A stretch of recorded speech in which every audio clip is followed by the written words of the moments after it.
Okay, I'm going to do this little review of this agrotk heavy duty brush cutter just because I cannot find anything online that really tells the truth.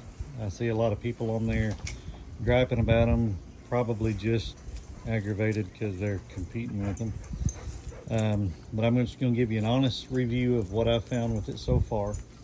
I bought this for my Wacker-Neuson ST31 to clear out some brush. This fence line right here, as you can see, I cleaned it out. I did all this with that in just a few hours. I mean, it didn't take long at all, really. That was all growed up, just like what you're seeing right there in the fence line. So I stopped right there by the fence, so I made sure I didn't get in the barbed wire. Works great. I mean, honestly, it works really good. I have no complaint with it, with the machine itself. Now let me qualify there. I'm going to tell you a little more about that here in a second. But this is the agrotk. I bought it on Ritchie Brothers auction site. Didn't pay much for it, really. I mean, not in comparison to what these things cost. I got a really good deal on it. Brand new.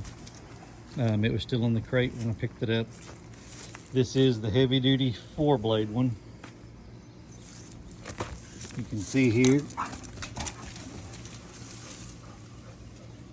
that's the blades on it. They are very heavy duty. There's the plate on it, and that thing is a monster. However, I will tell you one thing with it. They don't give you any instructions, and you're probably not going to find anything online about it. I had one major problem with it, but it was my fault because I did not know any better. This is the model number of it right here. It's the Topcat hfrc. And I'm not going to take it off right now, but underneath that lid, you'll have your hydraulic pump comes up. Underneath that hydraulic pump, there's a grease cert in the very front of it. Like I said, it had no instructions whatsoever. It had a place with a little tag on it, said to put hydraulic oil in the pump before you run it. I did that, filled it up with hydraulic oil, run it, recheck my hydraulic oil in my machine. Of course, it was down a little bit because it had to draw it into the lines and everything. But anyway, that worked fine. But that grease cert that is in there, I pumped it full of grease, at least I thought I did. Run it, it ran about 10 minutes. Worked great, and then after 10 minutes it just quit running, and I got out and looked at it, and the blade was completely froze up on it, and I figured then what had happened to it. I went ahead and tore the pump apart. It's very simple, nothing complex about it, just 2 big bearings and a shaft that holds that plate on there, and a couple seals.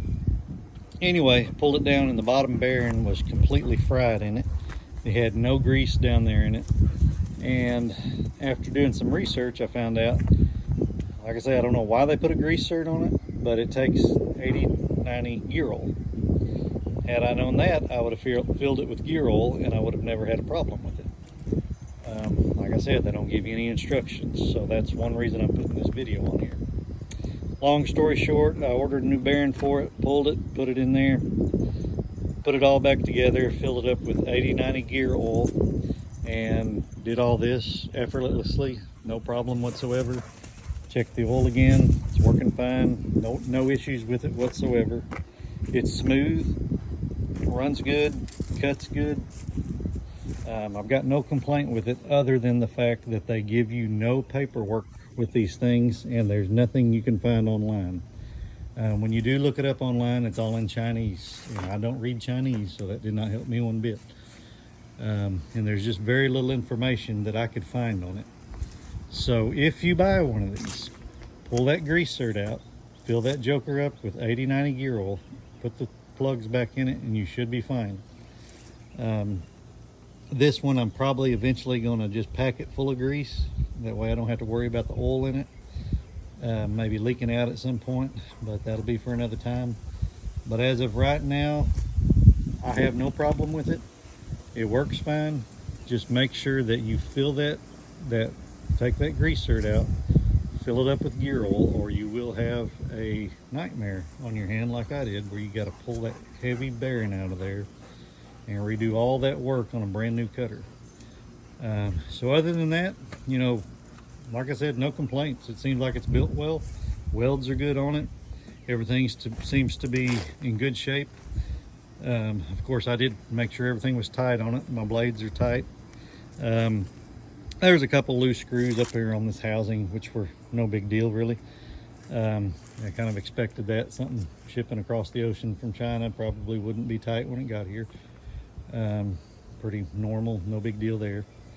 But all in all, I like it, and for the money, I would recommend it, because that thing does cut, and the blades are reversible. So you know, if the blade gets dull, I can swap my lines around right there and run it the other direction before I have to sharpen them again. So anyway, all in all, good review. I like it. When you get it, you'll have to check your fittings, see if they fit. These fit okay. I've got another one of their machines that has, actually I'll take it over here and show it to you. It's their Topcat 60-inch mulcher. It's right over there. There it is right there. There it is, focused.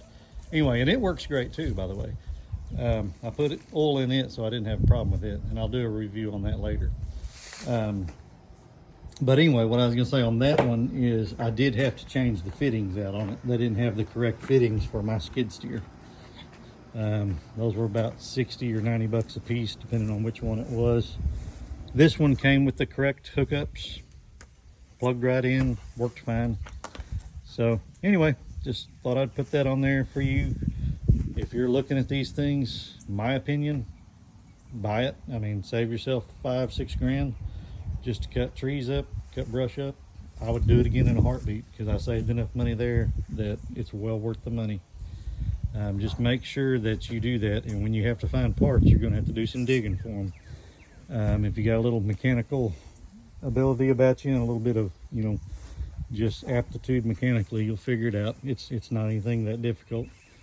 So anyway, that's all I'm going to tell you. Hope it helps you. Have a great day.